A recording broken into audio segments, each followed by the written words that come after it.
Good morning मेरे प्यारे student, कैसे हैं आप सभी। आशा करता हूँ सभी फिट होंगे। प्यारे बच्चों, आज के वीडियो में हम लोग एक्सरसाइज 5A का क्वेश्चन नंबर 16 और उससे आगे क्वेश्चन सॉल्व करना सीखेंगे। यहाँ पर जो आपने पिछले वीडियोस में जो क्वेश्चन सॉल्व किए हैं ना, उससे थोड़ा सा अलग ये क्वेश्चन है, लेकिन जो कॉन्सेप्ट आपने वहाँ पर यूज़ किया वही कॉन्सेप्ट इधर भी यूज़ होगा। तो अगर आपने प्रीवियस वीडियोज़ नहीं देखे जरूर देख लेना, उसका लिंक ऊपर आई बटन में मिल जाएगा और नीचे डिस्क्रिप्शन बॉक्स में भी दे दूंगा। साथ ही जो नोट्स वगैरह हैं उसके लिए भी आप डिस्क्रिप्शन बॉक्स चेक कर लीजिए, वहाँ पर आपको टेलीग्राम का लिंक मिल जाएगा और उसमें मैं आपको नोट्स वगैरह जो है ना प्रोवाइड करा दूंगा। चलिए स्टार्ट करते हैं क्वेश्चन नंबर 16 से। सबसे पहले बोल रहा है कि if the 10th term of an AP is 52, यानी कि जो 10th टर्म है एक अरिथमेटिक प्रोग्रेशन का वो 52 है, और जो 17th टर्म है वो 20 ज़्यादा है 13th टर्म से। समझना इस चीज़ को कि 17th टर्म नहीं दिया हुआ है, हमको बता रहा है बस ये है कि जो 17th टर्म है वो 13th वाले टर्म से 20 ज़्यादा है। तो फाइंड द AP। तो AP जो बनेगा ना हमारा, यानी कि जो हमारा सीरीज बनेगा नंबर का, वो अपने को यहाँ पर बताना है। और ये क्वेश्चन देखो 2 बार रिपीट हो चुका है, यानी कि इस टाइप से क्वेश्चन रिपीट होते हैं। तो चलिए इसको कैसे बनाना है, इस बेसिक कॉन्सेप्ट क्या है मैं आपको जल्दी से कॉपी में समझा देता हूँ। तो देखो हमको क्वेश्चन में क्या बोला है कि जो 10th टर्म है वो हमारे पास है 72 दिया था, नहीं 52 दिया था, 52 दिया हुआ था। तो इसको हम ऐसे लिखेंगे कि हमारा जो 10th टर्म है वो 52 है। ओके, 10th टर्म हम लोग कैसे निकालते हैं, किसी भी AP का जब हम लोग 10th टर्म या 9th टर्म कुछ भी निकालते हैं तो कैसे निकालते हैं, उसका फॉर्मूला क्या होता है। तो फॉर्मूला ये होता है A प्लस में n-1d, ये फॉर्मूला होता है। इक्वल के साइड में हमारे पास 52 है, n मतलब कि कौन वाला, तो 10th वाला। तो यहाँ पर हम लिखेंगे A प्लस में 10 में से, अच्छा एक बार लिख ही देता हूँ मैं, 10-1d हो जाएगा इक्वल टू 52। समझ में है ना, ये कहाँ से आया, ये हमारा फॉर्मूला है। तो यहाँ से हमारे पास हो जाएगा A प्लस में 9d इक्वल टू 52। इतना समझ में आ गया कि जो हमारे पास 10th टर्म था वो 52 है, तो उसका यूज़ करके हमने एक इस टाइप से इक्वेशन बना लिया। इसको आप लोग इक्वेशन नंबर 1 नाम दे दो। अब आ जाओ अगेन दूसरा जो हमको चीज़ दिया गया है क्वेश्चन में, हमसे बोला गया है ऑल्सो, या फिर आप लोग इसको ऐसे लिख सकते हो अकॉर्डिंग टू क्वेश्चन करके लिख सकते हो इधर से। हमसे ऑल्सो क्या कहा गया है कि जो हमारे पास 17th टर्म है, यानी कि T17 जो है ना, वो क्या है, इक्वल है हमारे 13th टर्म से 20 ज़्यादा होके। यानी कि देखो क्या बोला था कि जो 17th टर्म है और उसका अगर अपन कंपेयर करें 13th टर्म के साथ ना, तो अगर इसमें 20 प्लस करोगे तब जाकर के हमारा 17th टर्म आएगा। इसको अगले उसने दूसरे भाषा में ऐसे लिखा था कि जो 17th टर्म है वो 20 मोर है 13th टर्म से। तो मोर के लिए हम क्या करते हैं, प्लस करते हैं, यानी कि 13th वाले टर्म में अगर 20 प्लस कर देंगे तो वो भी क्या होगा, 17th टर्म के बराबर हो जाएगा। इसलिए मैंने बीच में बराबर की साइन लगा दी। अब इनका भी आप फॉर्मूला बता दो। तो T17 के हम लोग क्या करेंगे, इस तरीके से करेंगे ना, A प्लस में 17-1d, और उसी तरीके से T13 के लिए हम लोग क्या करेंगे, तो वही करेंगे A प्लस में 13-1d। यही हमारा मेथड ही है। और प्लस में जो 20 उसको उतार दो, तो यहाँ से बन जाएगा हमारे पास A प्लस में 16d, और इधर हो जाएगा हमारे पास A प्लस में 12d, और ये प्लस में 20। अब यहीं से हम लोग को इनको सॉल्व करना है। कैसे सॉल्व करेंगे, सबसे पहले देखो इधर भी A है इधर भी A है। अगर आप सबको इकट्ठा करना चाहो तो कर सकते हो, नंबर को उधर रहने दो, सबको इधर ले आओ। जैसे A प्लस में ये 16d पहले से इधर है, ये इधर आकर के माइनस का ये हो जाएगा, और ये इधर आकर के माइनस का 12d हो जाएगा। इक्वल के साइड में 20 रहने दो। तो प्लस से माइनस से कैंसिल, कई बार टीचर इसको डायरेक्ट भी कैंसिल कर देते हैं, तो उसमें कंफ्यूज नहीं होना है क्योंकि ये इधर आकर के माइनस हो जाता है तो कैंसिल ही हो जाता है। ठीक है, उसके बाद 16 में से 12 माइनस होगा तो हमारे पास 4d आ जाएगा। इक्वल के साइड में आ गया 20, तो d का वैल्यू यहाँ से हो जाएगा 20 divide by 4। So d is equal to हो गया हमारा 5। d का वैल्यू निकल गया, कॉमन डिफरेंस हमारा निकल गया। तो बस अब a का वैल्यू निकाल देते हैं। d का वैल्यू कहाँ पर पुट करते हैं, यहाँ पर पुट करते हैं। तो यहाँ पर हम लिखेंगे कि d equal to 5 in equation number 1। तो इक्वेशन 1 में जब d इक्वल टू 5 पुट करोगे तो ये हो जाएगा a प्लस में 9 मल्टीप्लाई 5 इक्वल टू साइड में हमारे पास 52 तो है ही, तो ये हो जाएगा हमारे पास a प्लस में 45 इक्वल टू साइड में 52, और इस 45 को तो ट्रांसफर कर देंगे तो a इक्वल टू हो जाएगा 52 माइनस में 45। सो a इज इक्वल टू हो जाएगा हमारा 7। a का वैल्यू निकल गया, d का वैल्यू निकल गया। अब आप लोग इसमें AP बना दो। AP हम लोग जानते ही हैं, जो हमारा अरिथमेटिक प्रोग्रेशन होता है उसमें सबसे पहला जो टर्म होता है उसको हम लोग a बोलते हैं। ठीक है, या फिर इसको आप लोग ऐसे भी लिख सकते हो, ये हमारे पास जो सबसे पहला टर्म होगा इसको हम लोग A1 भी लिखते हैं। देखो अगर आप लोग को अगर इसका फॉर्मूला रटना है ना तो रट सकते हो, लेकिन मैं नहीं चाहता हूँ आप फॉर्मूला वगैरह रटो। मैं आपको बस बेसिक समझा देता हूँ कि हमारा जो पहला टर्म होता है AP में उसको हम लोग A बोलते हैं, तो ये हमारा 7 हो जाएगा।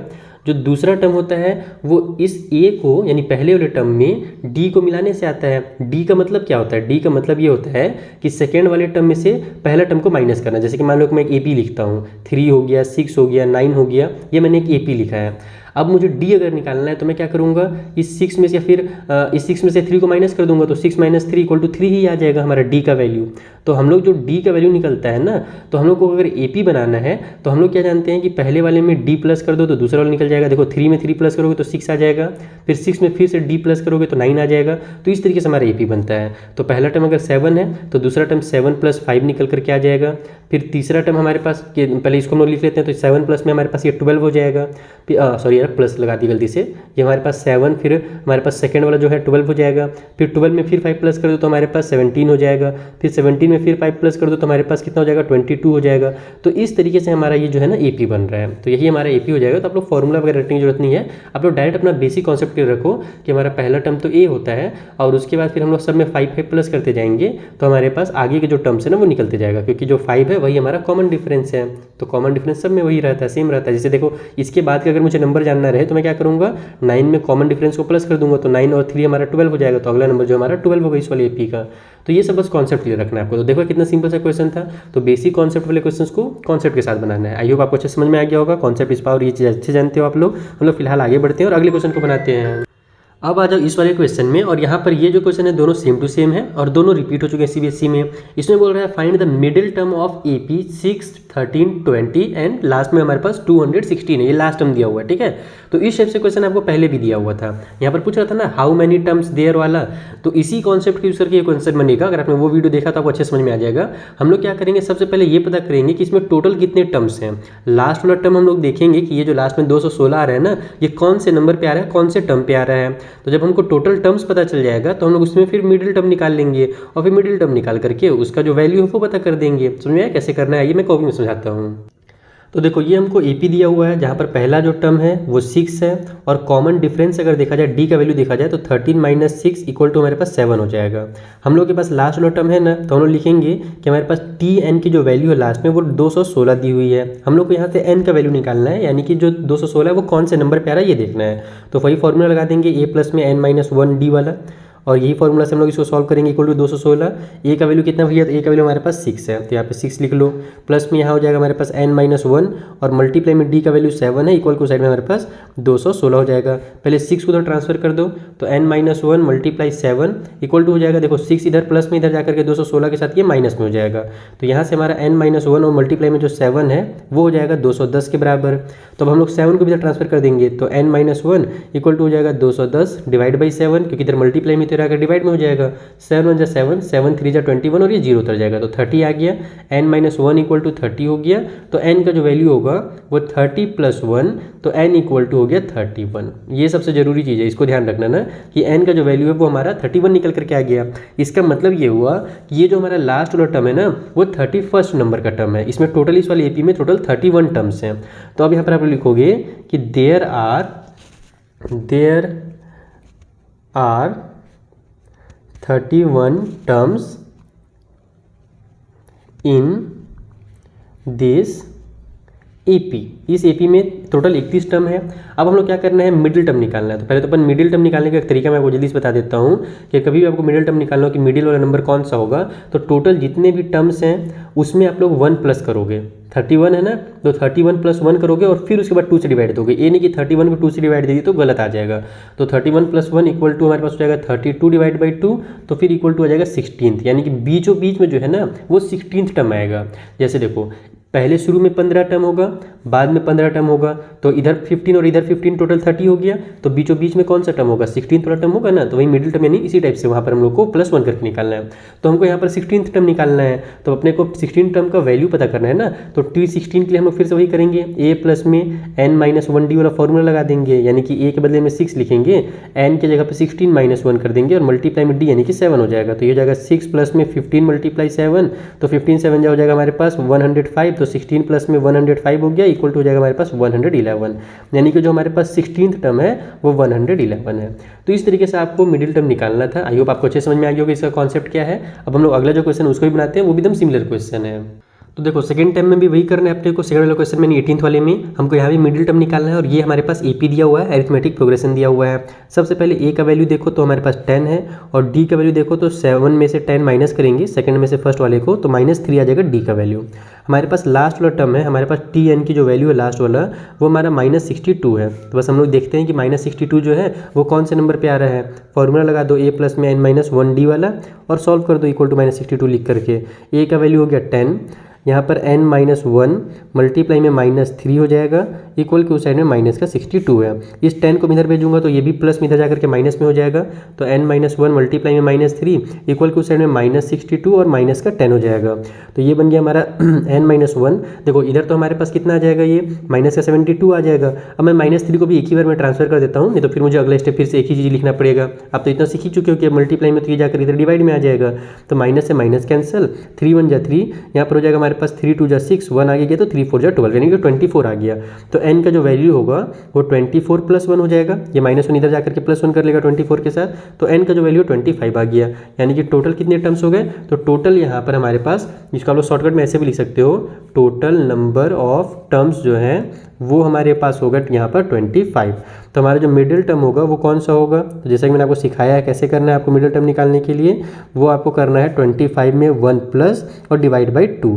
तो ये हो जाएगा आपका यहाँ से 26 divide by 2 equal to 13th, यानी कि जो बीचों बीच में है वो हमारे पास 13th टर्म है। ओके, इतना समझ में आ गया। अब 13th टर्म निकालना है तो T13 इक्वल टू लिख दो। ए की जगह में मैं डायरेक्ट फॉर्मूला लिख देता हूँ। ए का वैल्यू हमारे पास 10 है, फिर n-1 डी होगा तो 13 - 1 और डी के बदले में हमारा -3 हो गया। तो ये हो गया हमारा 10 और ये हो जाएगा हमारे पास 12 है ना, सॉरी यहाँ पर प्लस होता है, रियली सॉरी। तो ये हो जाएगा हमारा प्लस में, ये हो जाएगा 12 का मल्टीप्लाई हमारे पास इधर हो जाएगा -3 से, तो 12 का 3 से मल्टीप्लाई होगा तो 36 होगा और +12 और -3 प्लस माइनस माइनस हो जाएगा तो माइनस का 36 लिख देता हूँ मैं।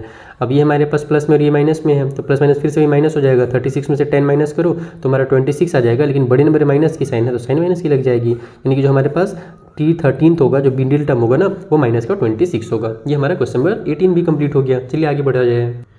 सो अब नेक्स्ट क्वेश्चन में एक अलग टाइप से क्वेश्चन है, इसमें हमसे बोल रहा है find the sum of 2 middle most terms of AP. ये हमारे पास एपी दिया हुआ है, इसके दो जो होंगे ना बीच में नंबर निकलेंगे जो कि मिडिल टर्म होंगे। जैसे हमारे पास अभी तक जो नंबर निकल रहे थे मिडिल टर्म वो एक ही निकल रहा था, अब जो मिडिल टर्म निकलेगा वहाँ पर हमारे पास 2 निकलेगा। और ऐसा कब होता है पता है, जब हमारे पास टोटल नंबर ऑफ जो टर्म्स होते हैं वो हमारा एक इवन नंबर होता है, तब हमारे पास बीचों बीच में 2 नंबर्स निकलते हैं। मैं आपको आगे इसका कॉन्सेप्ट भी समझाऊंगा कि 2 मिडिल टर्म्स कैसे आ रहे हैं।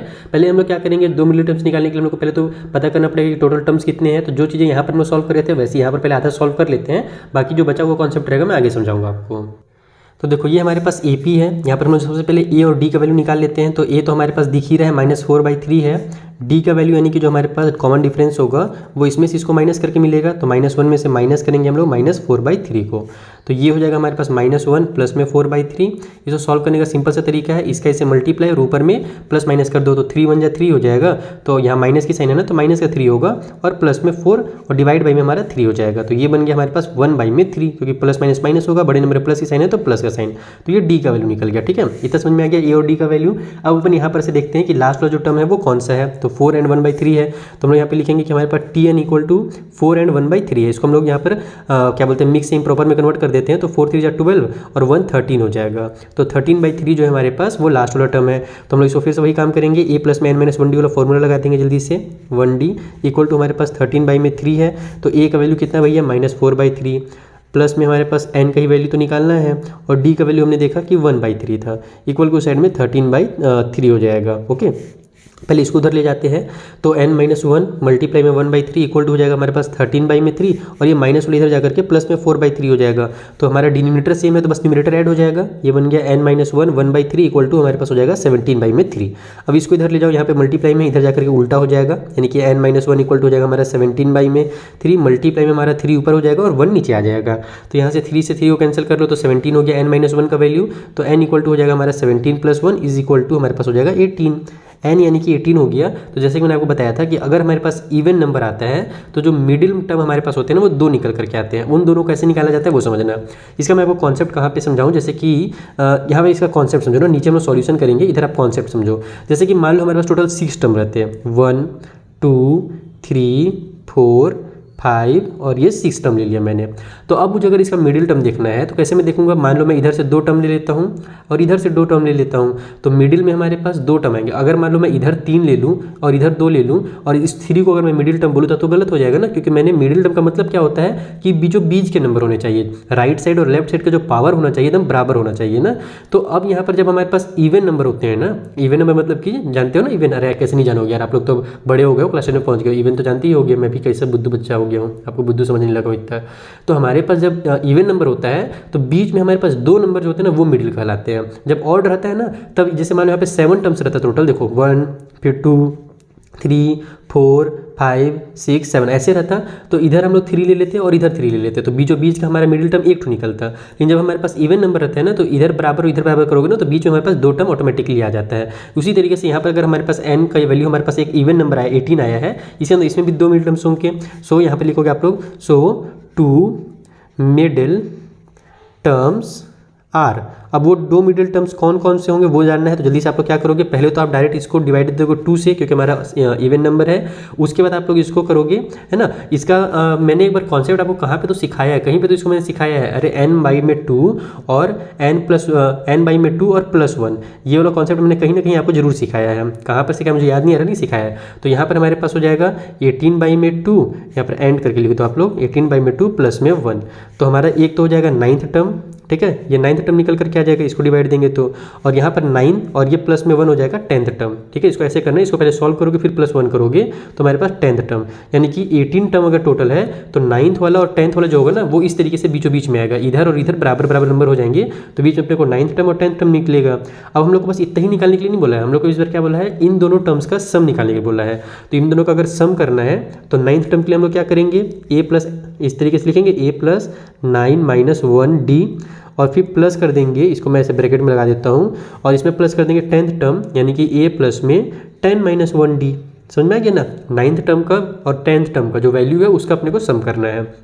तो यहाँ से हमारे पास a का वैल्यू तो वही है -4/3, तो यहाँ पर मैं -4/3 लिख लेता हूँ। मल्टीप्लाई में 9 माइनस 1 हमारे पास 8 हो जाएगा, और मल्टीप्लाई में सॉरी प्लस की साइन होगा यहाँ पे, और मल्टीप्लाई में d का जो वैल्यू हमारे पास 1/3 उसको उतार लेंगे। उसी तरीके से इस साइड में हमारे पास a का वैल्यू वही चीज़ होगा -4/3, ये हो जाएगा हमारे पास यहाँ पर 9, अरे यार मैं मल्टीप्लाई क्यों लगा देता हूँ बार बार, गंदी आदत है, और मल्टीप्लाई में हमारे पास 1/3 हो जाएगा। तो 3 1 जा 3, 3 3 जा 9 आ गया यहाँ पर, इधर तो हमारा 8 1 जा 8 होगा क्योंकि कट हो नहीं रहा है, तो मैं ब्रैकेट खोलता हूँ, देखो -4/3 इधर आ गया, इधर हमारे पास प्लस में 8/3 हो जाएगा, ये प्लस माइनस माइनस हो जाएगा 4/3, यहाँ पर प्लस और ये भी प्लस में है तो प्लस की साइन के साथ 3 1 जा 3 हो जाएगा, ठीक है। अब आप लोग दिख रहा होगा कि ये भी 4/3 ये भी 4/3 माइनस में है, तो माइनस में इसको प्लस कर लो, आपस में इन दोनों को ऐड कर लो, तो -8/3 हो जाएगा, प्लस में 8/3 तो हमारे पास पहले से है और प्लस में 3 है, इससे इसको उड़ा दो तो बचा क्या हमारे पास 3 बचा, इक्वल की साइन भी जरूर लगाते जाना हर जगह पर। तो यहाँ पर यानी कि जो हमारा सम निकला वो 3 निकल गया, और यही हमारा फाइनल आंसर होगा, यानी कि जो 9th टर्म था और 10th टर्म था उसका जब हमने सम निकाला सॉल्व करके तो हमारा 3 निकल गया। आप लोग अलग अलग भी निकाल सकते हो, जैसे 9th टर्म निकाल लो पहले, फिर 10th टर्म निकाल लो, फिर दोनों को ऐड करोगे तो भी नहीं आएगा, लेकिन उसमें ज़्यादा टाइम लगेगा। यहाँ पर देखो फटाफट ये कटविट हो गया ना, उसमें ऐसा कटविट नहीं हो पाता। तो आई होप आपको क्वेश्चन नंबर 19 बच्चे समझ में आ गया होगा, बेसिक कॉन्सेप्ट वाला ही क्वेश्चन था। चलिए जो अगला क्वेश्चन उसे बनाते हैं। सो देखो जब आने वाले 2 क्वेश्चन है ना उसमें आपको इस टाइप से क्वेश्चन दिया हुआ है कि find the 8th term from the end of AP, यहाँ पर एक AP है और इसके लास्ट से हमारा जो 8th नंबर पे टर्म आएगा ना वो पता करना है। 8th टर्म पता नहीं करना है, ध्यान रखना कि अगर 8th टर्म पता करना रहता तो हम लोग T8 करके हम लोग फॉर्मूला लगा देते हैं n-1d वाला और हमारा आंसर आ जाता है। हमको बोल रहा है इंड से, यानी कि आखिरी तरफ से जितना भी हमारे पास टोटल टर्म्स होगा ना, तो जितने भी नंबर होंगे तो लास्ट के साइड से पहला नंबर, दूसरा नंबर, तीसरा नंबर और लास्ट की तरफ से जो 8वां नंबर आएगा वो हमको पता करना है। ये थोड़ा सा कॉम्प्लिकेटेड क्वेश्चन आपको लग रहा होगा, लेकिन ऐसा बिल्कुल नहीं है। आपको बस एक बेसिक सा फॉर्मूला याद करना है, ये फॉर्मूला आपको जल्दी से याद कर लीजिए और आपका आंसर आ जाएगा। इसमें हमसे फॉर्मूला बोला गया है कि कभी भी अगर हमको nth टर्म निकालना हो, कोई से भी टर्म निकालना हो इंड से, अगर आखिरी तरफ से लास्ट के साइड से अगर अपने को AP के कोई भी टर्म निकालना हो तो वहाँ पर हम लोग ये फॉर्मूला लगाते हैं, L माइनस में n-1d। L मतलब कि लास्ट टर्म, n का मतलब होता है हमारा जो भी टर्म निकालना है अपने को लास्ट वाले से, तो 8th निकालना है तो 8 लिखेंगे इसके बाद, और d का वैल्यू तो आप जानते हैं कॉमन डिफरेंस को d कहा जाता है। तो इस फॉर्मूला का यूज़ करके आपको आने वाले 2 क्वेश्चन को सॉल्व करना है, तो ये फॉर्मूला भी आपको याद करना पड़ेगा। तो देखो यहाँ पर हमारे पास ये AP दिया हुआ है, हम लोग को तो A का जरूरत है नहीं इस बार, तो हम लोग A वगैरह नहीं लिखेंगे कि 7 हमारा A है, हम लोग D का वैल्यू निकाल देते हैं 3। हमको क्या बोला है कि 8th टर्म निकालिए इंड से, तो यहाँ पर आप लोग लिखोगे इस तरीके से 8th term from the end, ठीक है। हम लोग जब इंड की तरफ से पीछे की तरफ से अगर अपन देखना चाहें तो हमारा 8th टर्म निकालने के लिए फॉर्मूला बनता है L माइनस में n-1d, और यही फॉर्मूला में हम लोग को पुट करना है। यहाँ पर आप चाहो तो L की वैल्यू भी लिख सकते हो, जैसे D का वैल्यू आपने बता दिया ना, उस टाइप से L यानी कि लास्ट टर्म हमारा 184 है। ओके, तो बस इस फॉर्मूला में पुट कर देते हैं अपन। 184 लिखेंगे L के बदले में, माइनस में n के बदले में हम लोग 8 लिखेंगे, 8 माइनस 1, और D के बदले में हम लोग 3 लिख देते हैं। तो ये हो जाएगा 184, माइनस में 7 मल्टीप्लाई 3 हो जाएगा, तो ये बन गया हमारा 184 माइनस में 21, तो इक्वल टू आ जाएगा आपका 4 में से 1 माइनस हुआ तो 3, 8 में से 2 माइनस हुआ तो 6, और ये 1 आ गया। यानी कि हम लोग पीछे से अगर 8वां टर्म देखेंगे ना तो वो 163 होगा। तो देखा आपने कितना आसानी से बन गया, बस फॉर्मूला याद होना चाहिए तब आसानी से बनेगा, नहीं तो ये क्वेश्चन जो है ना कॉम्प्लिकेटेड ही एक तरह से कह सकते हो। जो अगला क्वेश्चन है वो भी सिमिलर है, आइए उसे बनाते हैं। सो देखो अगला वाले क्वेश्चन में ये हमें AP दिया हुआ है और इसमें हमको 6th टर्म बोल रहा है। पिछले वाले में 8 टर्म बोला था ना लास्ट से, इस बार अपने को एंड से 6 टर्म निकालना है। तो D का वैल्यू निकालेंगे तो 14 में से 17 माइनस करेंगे तो -3D का वैल्यू आ जाएगा, और लास्ट में अपने को -40 दिया हुआ है। हम लोग फॉर्मूला बना देते हैं, जल्दी से फॉर्मूला लिख लेते हैं कि L माइनस n-1D अगर करते हैं तो हमारा पीछे से जो 6 टर्म है वो निकल करके आ जाएगा। L की वैल्यू हमारे पास -40 है, माइनस की साइन लगाएंगे, n यानी कि 6 लिखेंगे, माइनस में 1 और मल्टीप्लाई में -3 कर देंगे, तो ये हो जाएगा हमारा माइनस का 40, ये बन गया। पहले तो माइनस की साइन लगा लो और इसको सॉल्व कर लो पहले। इधर हो जाएगा हमारे पास 6 में से 1 माइनस हो तो 5, 5 3 15 होगा, तो +5 है और -3 है तो माइनस का 15 हो जाएगा ये। ओके, अब यहाँ पर जब अपन ब्रैकेट खोलेंगे तो ये होगा माइनस माइनस फिर से प्लस, तो प्लस का 15 हो गया। ध्यान रखना कि एग्जाम में बच्चे लोग को फॉर्मूला भी याद रहता है तो भी साइन में हड़बड़ी में गड़बड़ी कर देते हैं, तो साइन को एकदम आराम से बनाना है।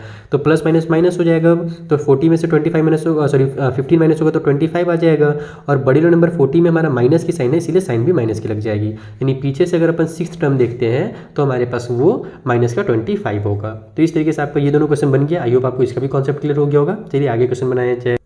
अगले क्वेश्चन उससे बोल रहा है कि is 184 a term of AP 3, 7, 11 and 15, यानी कि जो हमारा AP है ना इसमें अगर आगे बढ़ते चलेंगे तो क्या 184 जो होगा इसमें कोई सा टर्म बन करके आएगा क्या?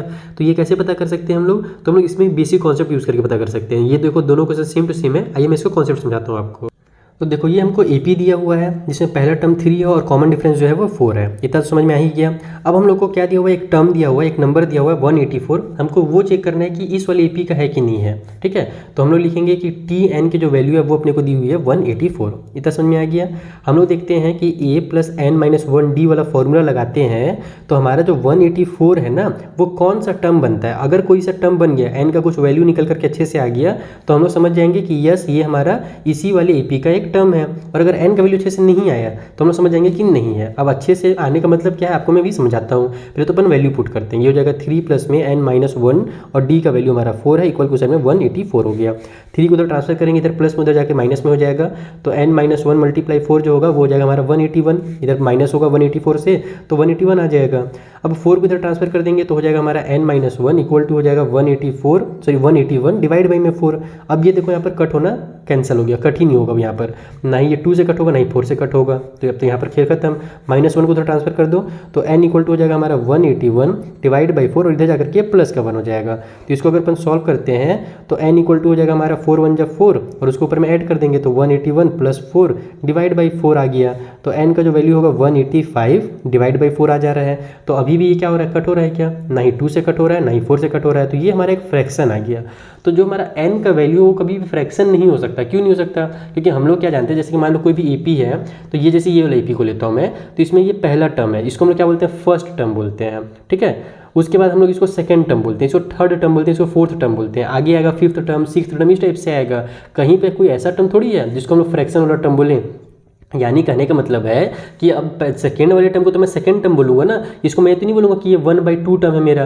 तो जो नंबर होगा हमारे पास, ये तो पहला नंबर हो गया, तो दूसरा हो गया, तीसरा हो गया, चौथा हो गया, पाँचवा हो गया। यानी कहने का मतलब है कि वो हमारा एक होल नंबर होगा, 1 2 3 4 5 6। n का वैल्यू जो है ना वो इस तरीके से आएगा। कभी भी n का वैल्यू जो होता है ना, जो नंबर ऑफ टर्म जो होता है वो कभी भी हमारा फ्रैक्शन में नहीं हो सकता। तो यहाँ पर हम लोग लिखेंगे कि number of terms can't be a fraction, एक फ्रैक्शन हमारा नहीं हो सकता। इसलिए 184 जो हमको दिया हुआ है is not a term of given AP, यानी कि जो हमको AP दिया हुआ था उसका 184 जो होगा एक टर्म नहीं होगा। बस यही आपको करना। अगर n का वैल्यू हमारा कोई अच्छा नंबर आ जाता, नॉर्मल नंबर, होल नंबर आ जाता, तो हम लोग समझ जाते कि अच्छा जो 184 है ना वो हमारा इस वाले नंबर पे आएगा, तो वहाँ पे हमारा बन जाता। लेकिन हमारा होल नंबर नहीं आया, एक फ्रैक्शन बन गया, इसका मतलब कि हमारा नहीं होगा। अगला क्वेश्चन भी सिमिलर है, चलिए उसको भी बनाते हैं ताकि और अच्छे से कॉन्सेप्ट समझ में आ जाए। तो देखो नेक्स्ट वाले क्वेश्चन में ये हमको दिया हुआ है AP, यहाँ पर पहला टर्म 11 हो गया और कॉमन डिफरेंस 8 में से 11 माइनस करेंगे तो -3 आएगा। हमसे पूछ रहा है कि क्या -150 इस वाले AP का एक टर्म है। आगे चल करके जब हम लोग आगे बढ़ेंगे, देखो छोटा होते जा रहा है, यानी कि माइनस में तो नंबर आएगा, तो हो सकता है कि -150 इसमें आ जाए। तो चेक करने के लिए फिर से वही काम करेंगे हम लोग लिख लिया कि TN इक्वल टू इतना हमको दिया हुआ है, तो वही फॉर्मूला लगा लेते हैं भैया, A प्लस में n-1D और इक्वल टू साइड में जाएगा हमारे पास माइनस का 150, A का वैल्यू 11 है प्लस में n-1 हो जाएगा और d का वैल्यू हमारे पास माइनस का 3 है, तो यहाँ पे मल्टीप्लाई -3 है, इक्वल टू साइड में हमारा माइनस का 150 हो गया। ओके, अब यहाँ से अपन पहले तो 11 को भेजना पड़ेगा, तो ये बन जाएगा हमारे पास n-1 मल्टीप्लाई में हमारे पास माइनस का 3 इक्वल टू साइड में -150 और ये जो प्लस वाला था इसे जाकर के माइनस का 11 हो जाएगा। तो ये बन गया हमारा n-1 मल्टीप्लाई में -3 इक्वल टू साइड में हमारा माइनस का 161 आ गया। अब अगर मैं -3 को इधर भेजता हूँ तो ये क्या हो जाएगा, मेरे यहाँ पर जाकर के डिवाइड में हो जाएगा। तो ये बन गया हमारे पास n-1 इक्वल के उस साइड में -161 डिवाइड बाई में माइनस का 3। इससे इसको मैं कैंसिल कर देता हूँ पहले माइनस से माइनस को। क्या ये 3 से कैंसिल हो रहा है? तो नहीं हो रहा। क्यों नहीं हो रहा? क्योंकि 1 और 6 7 और 7 में 1 ऐड करूँगा तो 8 होगा।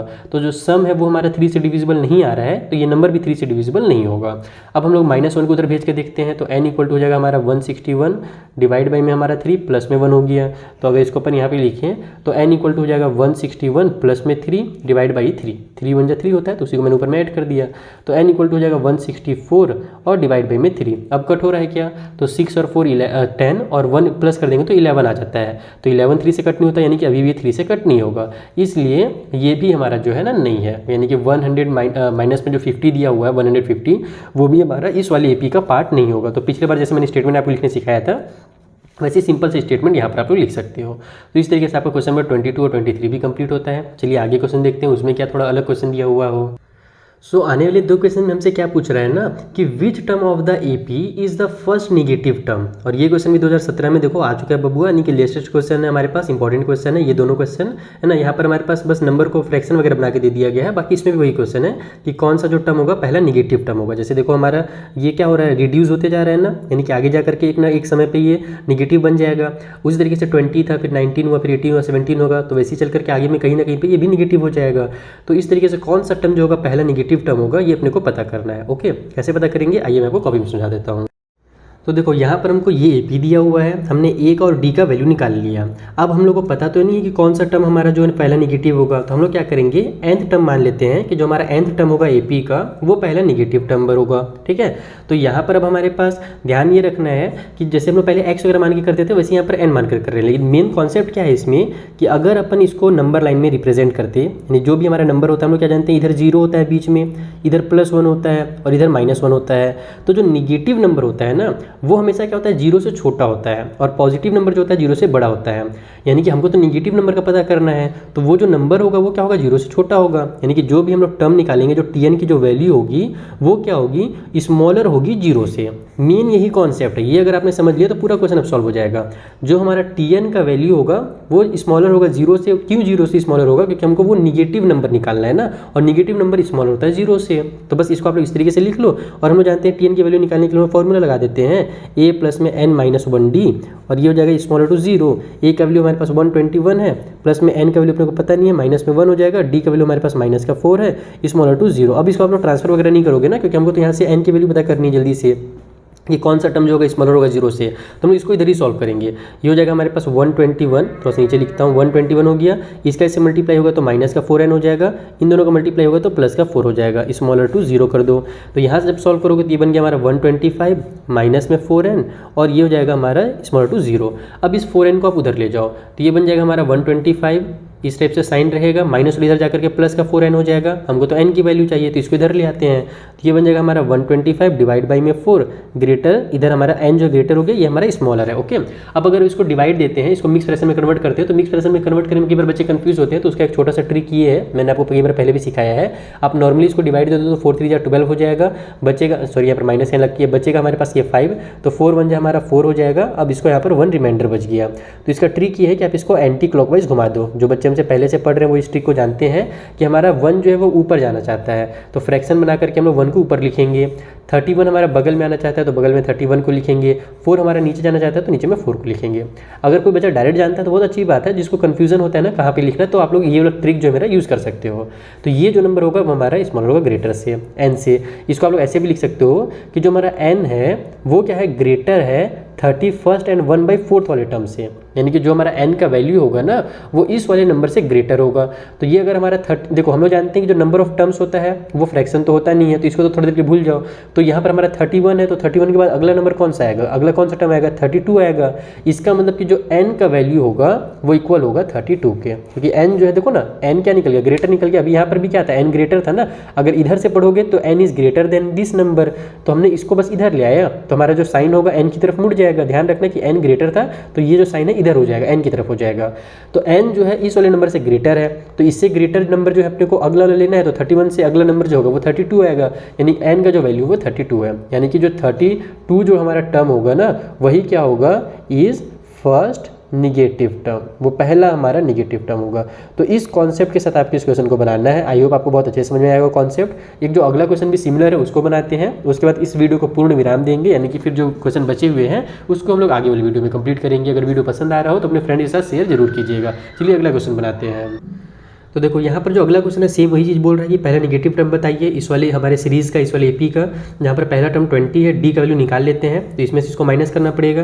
तो यहाँ पर हमारे पास 19 4 हो जाएगा 76 और 1 प्लस करेंगे तो 77 डिवाइड बाई में 4 माइनस का 20 है, इसका मल्टीप्लाई करो तो इससे मल्टीप्लाई करेंगे तो 80 आ जाएगा।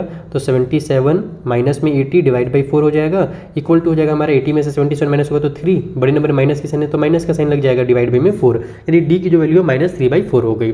फिर से हमारे पास वही चीज़ होगा कि जो हमारा टीएन जो है, हम लोग पहले आप लोग जो स्टेटमेंट मैंने पिछले क्वेश्चन में लिखना सिखाया वैसे लिख लेना, और यहाँ पर वही चीज़ होगा कि जो हमारा टीएन जो होगा ना वो 0 से छोटा होगा, तभी हमारे पास वो पहला नेगेटिव नंबर होगा। तो बस यहाँ से आप लोग फॉर्मूला लगा करके सॉल्व कर दो। a प्लस में n-1d is smaller than 0। a का वैल्यू हमारे पास 20 है, n का वैल्यू अपने को पता नहीं है वही तो निकालना है, d का वैल्यू हमारे पास कितना है भैया, तो -3/4 है। स्मॉलर टू हमारे पास क्या हो जाएगा, यहाँ पर से 0 हो जाएगा। अब इसको अगर सॉल्व करेंगे तो इसका इससे मल्टीप्लाई, इसका इससे मल्टीप्लाई कर लो तो ये हो जाएगा 20 प्लस में इन दोनों का मल्टीप्लाई होगा तो प्लस माइनस माइनस हो जाएगा। यहाँ पर मैं डायरेक्ट माइनस के साइन के साथ इसको लिख देता हूँ -3/4n, और फिर माइनस माइनस प्लस में हो जाएगा हमारे पास 3/4 है ना, इसका 1 से मल्टीप्लाई होगा तो स्मॉलर टू 0। अब इन दोनों को आपस में ऐड कर दो, इसको भी फिलहाल साइड रहने दो, तो हमारे पास ये हो जाएगा 20 प्लस में 3/4 माइनस में 3/4n और स्मॉलर टू 0। इसको सॉल्व करेंगे तो हो जाएगा हमारा 40 का 4 का 20 से मल्टीप्लाई होगा तो 80 में 3 ऐड कर दो तो 83 आ जाएगा। तो 83/4 आ गया, इस माइनस में हमारे पास 3/4n हो गया स्मॉलर टू 0। अब इसको आप लोग इधर ले जाओ ताकि इधर से ये प्लस में हो जाए, तो ये बन जाएगा हमारे पास 83 डिवाइड बाई 4, ये बन गया इधर जा करके हमारे पास माइनस वाले इधर जा करके प्लस में हो जाएगा 3/4n। इस तरीके से हमारा हो गया। अब अपने को तो n की वैल्यू चाहिए तो हम लोग इसको क्या करेंगे, इधर ट्रांसफर कर देंगे नंबर, तो इधर हमारे पास ये मल्टीप्लाई में इधर आकर के डिवाइड में हो जाएगा, यानी कि उल्टा हो जाएगा। तो 83/4 कर लो और फिर इसको मल्टीप्लाई की साइन करके इसका उल्टा कर दो, बस ये हो जाएगा 4/3 स्मॉलर टू हमारे पास n हो जाएगा। ठीक है, तो यहाँ से 4 से 4 कट हो गया तो हमारे पास 83 डिवाइड बाई में 3 इज स्मॉलर टू n हो गया, और n जो हमारा ग्रेटर है इस वाले नंबर से, तो इसको आप उल्टा करके लिख सकते हो कि n जो है वो ग्रेटर है हमारा 83/3 से। अब 83/3 को फिर से वही मिक्स फ्रैक्शन में कन्वर्ट कर लो, तो 83 को 3 से मल्टीप्लाई डिवाइड देंगे हमारे पास, तो 3 2 जो हमारा 6 हो जाएगा, बचेगा हमारे पास 2, फिर 3 उतार देंगे तो 3 7 जा 21 हो जाएगा, फिर से बच जाएगा हमारे पास 2। एंटी क्लॉकवाइज फिर से घुमा देते हैं इसको इस तरीके से, तो हमारे पास जो n है वो ग्रेटर हो जाएगा, 27 नीचे आना चाह रहा है 27 को नीचे करो, 2 ऊपर जाना चाह रहा है और 3 हमारा नीचे आना चाह रहा है। देखो इस तरीके से मैंने 2 को ऊपर लिख दिया, 3 को नीचे लिख दिया, 27 को यहाँ पे बगल में लिख दिया, यानी n जो होगा वो ग्रेटर होगा 27 से। तो बस 27 के अगला नंबर कौन आता है, 28 आता है, यानी जो n होगा वो इक्वल होगा 28 के। तो इस तरीके से हमारा जो 28 वाला जो टर्म होगा ना वो क्या होगा, पहला निगेटिव टर्म होगा। तो आई होप आपको ये क्वेश्चन बहुत अच्छे समझ में आ गया होगा। थोड़ा सा प्रैक्टिस जरूर मांगते हैं इस टाइप से क्वेश्चन, प्रैक्टिस कीजिएगा तो वो और अच्छे से क्लियर हो जाएगा जो हमारा कॉन्सेप्ट है वो, है ना। मिलेंगे अब हम लोग नेक्स्ट वाले वीडियो में, जहाँ पर जो आगे क्वेश्चन हैं उन्हें भी मैं आपको इसी तरीके से बेसिक कॉन्सेप्ट के साथ समझा दूंगा। Thank you for watching. और वीडियो पसंद आया हो तो अपने फ्रेंड के साथ शेयर करना नहीं भूलना है, और नहीं पसंद आया हो तो उसका फीडबैक भी देना है, और नोट्स वगैरह के लिए आपको हमारा टेलीग्राम चैनल ज्वाइन कर लेना है।